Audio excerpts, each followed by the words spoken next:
ना आज के टाइम पे यूथ में पेशेंस ज़्यादा नहीं है। वो चाहता है कि हर चीज़ डिजिटल मिल गई है, टैबलेट मिल गया है, लैपटॉप मिल गया है, तो उसमें इजीली सॉफ्ट कॉपी डाउनलोड कर लेते हैं, उसको इजी पढ़ लेते हैं। लेकिन जो महत्व किताब का है वो बना रहेगा। नई नई टेक्नोलॉजी आ रही है। अब 10 काम करते थे, अब वो वही काम है 1-2 बंदे कर सकते हैं। तो इससे नुकसान भी है, टाइमिंग की सेविंग भी है, और जितने बेनिफिट है उतने लॉस भी है।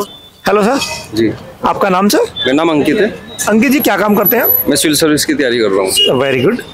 एक चीज़ बता दीजिए, जैसे मुजफ्फरनगर टियर 3 है, जी जी जी। तो उसमें आप यूपीएससी की तैयारी कर रहे हैं, फैसिलिटी सारी मिल जाती है, जैसे कोचिंग सेंटर्स है या रीडिंग मटेरियल्स है? नहीं, कुछ मतलब जैसे दिल्ली में, जैसे मैं दिल्ली में रह के तैयारी करी है, तो वहाँ पे तो आसानी से अवेलेबल हो जाता था। जैसे अक्का मुखर्जी नगर में रहते थे? जी, पहले तैयारी करी है हमने वहाँ पे रह के कुछ मंथ्स, फिर यहाँ पे आ गए हैं ऑनलाइन, यहाँ से तैयारी। अच्छा, ऑनलाइन तैयारी कर। लेकिन कुछ प्रॉब्लम आती है स्टडी मटेरियल में। चलिए, आपने अवेलेबल हो जाता था।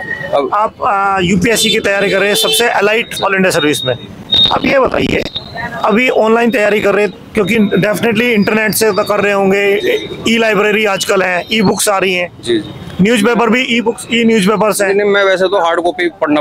मैं आपसे ये चीज़ पूछना चाह रहा हूँ, जब से ये फैसिलिटीज अवेलेबल हुई एज ए स्टूडेंट या एज ए एस्पिरेंट किसी भी कॉम्पिटिटिव एग्जाम के, उनके लिए क्या फ़र्क पड़ा है? इजी तो हुआ है, पीपीटी के फॉर्म में मिल जाता है स्टडी मटेरियल, लेकिन सही बताऊं तो हार्ड बुक ही पढ़ना। मतलब हर चीज़, इसका मतलब किताबों का भी अपना इम्पोर्टेंस है, वो कभी जाएगा नहीं। वो ऐसा है ना, आज के टाइम पे यूथ में पेशेंस ज़्यादा नहीं है। वो चाहता है कि हर चीज़ डिजिटल मिल गई है, टैबलेट मिल गया है, लैपटॉप मिल गया है, तो उसमें इजीली सॉफ्ट कॉपी डाउनलोड कर लेते हैं, उसको इजी पढ़ लेते हैं। लेकिन जो महत्व किताब का है वो बना रहेगा। अच्छा, एक चीज़ बताइए, पहले जो कोचिंग सेंटर होते थे, अभी भी है, वो फिजिकल जाके बच्चों को पढ़ना पड़ता था।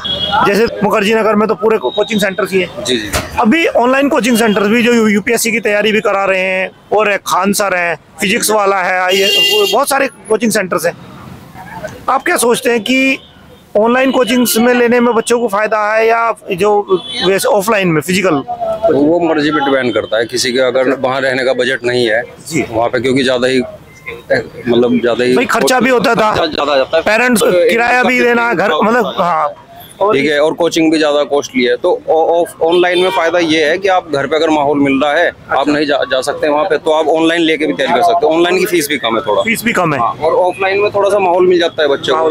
जैसे वो कंपटीशन के उसमें इन्वायरमेंट में रहेगा तो थोड़ा सा सीखेगा भी दूसरों। तो अभी जो एक ट्रेंड चल रहा है, गली मोहल्ले में भी लाइब्रेरी खुल रही है, बच्चे लाइब्रेरी कल्चर चल रही। हाँ, तो पहले बच्चे घर में पढ़ते थे, पेरेंट्स भी नजर रखते थे, अभी सब बच्चे लाइब्रेरी जाते हैं। तो लाइब्रेरी कल्चर कैसा आपके हिसाब से? लाइब्रेरी कल्चर काफ़ी अच्छा है। देखो, घर से डिपेंड करता है, क्योंकि जब हमें एक लाइब्रेरी में जाते हैं, एक इन्वायरमेंट मिलता है। अच्छा, हम जिस सोसाइटी में जाएंगे, जैसे वहाँ पे और बच्चे, ये बच्चे कॉम्पिटिशन में, ये बच्चे कॉम्पिटिशन में, कुछ ऐसी भावनाएं बनती है कि यार ये बच्चे पढ़ रहा है, ये बच्चे पढ़ रहा है, तो हमें भी एक एक्साइटमेंट होते हैं। मतलब पढ़ने के ज्यादा सीटिंग टाइम ज्यादा हो जाता है पढ़ने के लिए? हाँ, बहुत काफ़ी सीटिंग टाइम होता है इसके लिए। और जैसे कंपटीशन हो गया, जैसे कंपटीशन, ऑनलाइन कंपटीशन हो गया, एक लाइब्रेरी में भी कंपटीशन होता है कि यार ये बच्चे पढ़ रहा है, इन्हें 8 घंटे सिटिंग किया, तो मुझे 10 घंटे सिटिंग करनी पड़ेगी। एक मोटिवेशन भी मिलता है कि उस बच्चे ने निकाल लिया, मुझे भी निकाल। मोटिवेशन बहुत ज़्यादा मिलता है यार उस बच्चे को कि उसने मेरे साथ ज्वाइन की थी लाइब्रेरी, उसका तो ज्वाइन हो गया। चलिए, एक ये तो आपने उसके प्लस पॉइंट बताए, हर चीज़ के प्लस और माइनस दो तरह होता है। दूसरा पॉइंट भी बताइए, प्लस का नुकसान क्या है? देखो, ये तो आपके ऊपर डिपेंड करता है, ये आपके ऊपर डिपेंड करता है, आप पॉजिटिव सोचेंगे या नेगेटिव सोचेंगे। देखो, हर जगह डिस्ट्रैक्शन भी होता है, काफी डिस्ट्रैक्शन। वही मैं पूछना चाह रहा तो डिस्ट्रैक्शन होता है, लेकिन अगर आपको अपने ऊपर कॉन्फिडेंस है, यार मैं यहाँ पे स्टडी करने के लिए आया हूँ, अदरवाइज कुछ ऐसी एक्टिविटी नहीं करूँगा जिससे मेरे फ्यूचर पे या मेरे पे इफेक्ट पड़े, तो मैं नहीं करूँगा। अगर मेरा माइंड यही सेट कर गया यार यहाँ पे, वहाँ पे, आप समझ रहे हो मैं क्या कहना चाहूँ, वहाँ पे ये है, तो वो बंदा उसी चीज़। बताइए, आजकल आर्टिफिशियल इंटेलिजेंस आ रही है, जिससे एआई से बहुत ज़्यादा किसी भी फील्ड में, मतलब जहाँ 10 आदमी काम करते थे वहाँ 2 आदमी काम कर लेंगे। जी, उससे अनएम्प्लॉयमेंट बढ़ेगा। हमारा यूथ जो है ना, जब अनएम्प्लॉयमेंट बढ़ेगा तो यूथ जो अनरेस्ट होगा, अनरेस्ट होगा तो कुछ ना कुछ वो गलत कामों पे चलेगा। तो उसका एआई के साथ साथ हम कैसे उसका समन्वय बैठाएं कि हम एआई का यूज भी करें और अपने यूथ को बहकने से भी बचा लें। देखो, ये डिपेंड करता है। अब जैसे कि जितने नई टेक्नोलॉजी आ रही है, अब अब 10 काम करते थे, अब वो वही काम है 1-2 बंदे कर सकते हैं। तो इससे नुकसान भी है, टाइमिंग की सेविंग भी है, और जितने बेनिफिट है उतने लॉस भी है। यहाँ जिसमें नुकसान ज्यादा होता है वो काम नहीं हम करते। अगर हमारे समाज में नुकसान यूथ का ज्यादा है एआई को अडॉप्ट करने से, तो क्या वो करना चाहिए, या हमें ऐसा कोई बीच का रास्ता निकाले कि हमारा यूथ भी ना भटके, हमारा काम भी हो जाए और जो यूथ है उसे भी जॉब मिलता जाए, वो उसका कोई तरीका है? तो अगर हम एआई पे ज़्यादा डिपेंड रहेंगे तो जो जाहिर सी बात है, अब जितनी न्यू टेक्नोलॉजी आएगी वहाँ पर वर्कर्स कम होंगे। तो एआई जॉब क्रिएट करेगा आपके हिसाब से या जॉब कम करेगा? कम करेगा, ये जाहिर सी बात है, कम करेगा। क्योंकि अब मैं वही तो बता रहा हूँ, अब एक लिख लीजिए आप, जैसे पहले अटेंडेंस होती थी, पहले एक अटेंडेंस के लिए एक कर्मचारी होता था, लेकिन अटेंडेंस के लिए अब फिंगरप्रिंट आ गया, एक मशीन लगा दी, बायोमेट्रिक आ गया, उसके लिए ऑनलाइन लगा दी। अब वो उस वर्कर की तो अभी गवर्नमेंट जितने भी रिटायर हो रहे हैं उनकी जगह आउटसोर्स कर रही है। जी जी, जितनी भी वैकेंसी है वो वैकेंसी कम निकालती है, आउटसोर्स कर लेती है। तो उसका हमारे यूथ पे क्या एडवर्स इफेक्ट पड़ेगा? इफेक्ट तो यही तो, बेरोजगारी यही तो है। अब मानने की बात है 10 वैकेंसी निकली थी पहले, अब 10 जो रिटायरमेंट हो गया उनका, अब 10 से वैकेंसी फिर दोबारा नहीं आएगी, वो 5 वैकेंसी कर रहे हैं। अब क्योंकि एआई ला रहे हैं, न्यू टेक्नोलॉजी ला रहे हैं, अनएम्प्लॉयमेंट इसी वजह से, और आउटसोर्स कर रहे हैं, उसमें कम पैसे में लोगों को एम्प्लॉय कर लेते हैं। वही तो कर ले। अब जब 50 आदमी बेरोजगार है, किसी लिस्ट में 50 आदमी खड़े हैं, सबको जॉब चाहिए, सबको, अब वे तो अपनी डिमांड फुल करें, भाई हमें तो 20,000 रुपये देने हैं। अब भाई जाहिर सी बात है, जब मैं बेरोजगार हूँ, मुझे 20,000 भी काफी लगेंगे। तो इसका जो यूथ का टैलेंट है उसका एक्सप्लॉयटेशन नहीं है एक तरह से? अगर हम अपने यूथ को इतना टैलेंटेड कर दें, टेक्निकली इतना साउंड कर दें कि जैसे हमारे देश के बहुत सारे यूथ जाके विदेशों में, हाँ पहले हम बोलते थे ब्रेन ड्रेन होना, अभी हम ब्रेन ड्रेन की जगह, क्योंकि हम सबसे वर्ल्ड में सबसे पॉपुलेटेड कंट्री है और यूथ हमारा सबसे डिविडेंड हमारे यहाँ। यस, दूसरी चीज हमें मतलब सबसे यंग कंट्री एक तरह से देखा जाए तो, क्योंकि मोर देन 60% अंडर 40 है जो हमारे देश की कार्य। तो अगर हम अपने यूथ को और ऐसी एजुकेशन दी जाए जिससे वे विदेशों में भी जाके अपने आप को प्रूव कर पाए, तो वो हमारे लिए पैसा लेके आएंगे, अपने देश में भेजेंगे।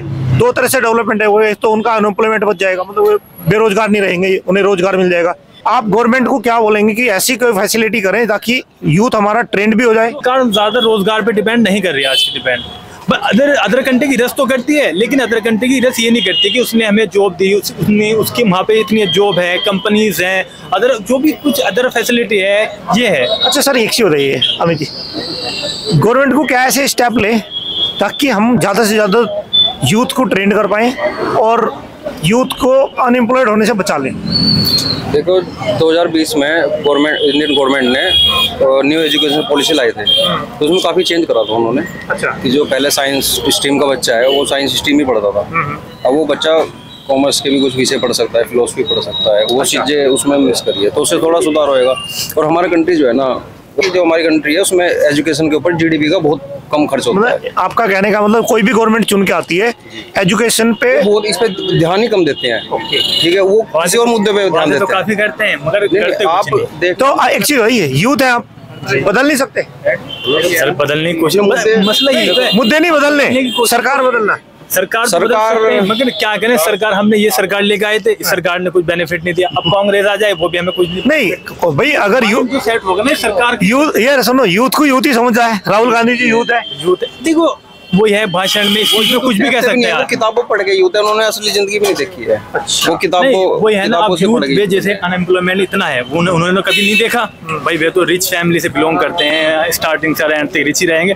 वे जो आजकल का जैसे यहाँ का सोसाइटी, यहाँ का इन्वायरमेंट है, अनएम्प्लॉयमेंट इतना है, तो वो तो नहीं पता, बस उन्होंने गरीबी देख ली कि भाई, जाहिर दूर से देख ली कि वो बंदे गरीब है, मगर उन गरीब को क्यों गरीब है, रीजन क्या है गरीबी का, वो उस पर नहीं गाए। लेकिन मेरा ये कहना है कि एजुकेशन की तरफ ज्यादा ध्यान देना चाहिए, और क्या कहते हैं मेडिकल फैसिलिटी की तरफ ज्यादा ध्यान देना चाहिए। ठीक है, एजुकेशन के लिए जीडीपी का ज्यादा बढ़ा है ना उसमें। नहीं, एजुकेशन के लिए अब हर पेरेंट अपने बच्चों को अच्छी फैसिलिटी, अच्छी एजुकेशन तो दे रहा है, लेकिन अच्छी जॉब नहीं मिल। अब मैंने बात है, ये है यूपीएससी के स्टूडेंट हैं, काफी तैयारी कर रहे हैं, अब इसका एग्जाम भी पोस्टपोन हो गया, अब कहीं ना कहीं बंदा जब एक फ्रस्ट्रेटेड होता है, डिमोटिवेट भी हो जाता है। अब गवर्नमेंट है, कितनी वैकेंसी, 1000 वैकेंसी निकली है, लाखों करोड़ों फॉर्म सबमिट होंगे।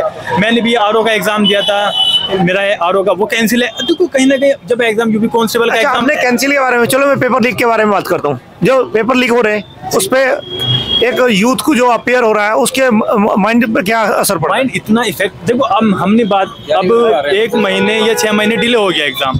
अब मान लीजिए जो हमारा 6 मंथ है, ये पीरियड हमारा वेस्ट गया, क्योंकि हमने काफी टाइम से हम अच्छी प्रिपरेशन कर रहे थे, हमें इतना कॉन्फिडेंस है, हमारा निकल रिदम टूट जाता है, रिदम जाहिर सी बात है, रिदम भी टूट जाता है। और जो पेरेंट्स की उम्मीद होती है, पेरेंट्स भी कहते हैं यार क्या हुआ, ये फिर एग्जाम कैंसिल हो गया, पहले भी एग्जाम, अब माननी आरओ का भी हुआ और कांस्टेबल यूपी पुलिस कांस्टेबल का भी एग्जाम कैंसिल, हम उसकी स्टडी कर रहे थे, अब हमें दोबारा से फिर एफर्ट डालने पड़ जाएंगे उसी पे, फिर कॉम्पिटिशन बीट होता है, फिर एग्जाम भी पैटर्न चेंज होता है, हार्ड होता है, तो इसलिए डिमोटिवेट तो जाहिर सी बात। बहुत बहुत धन्यवाद। ठीक है सर, ओके।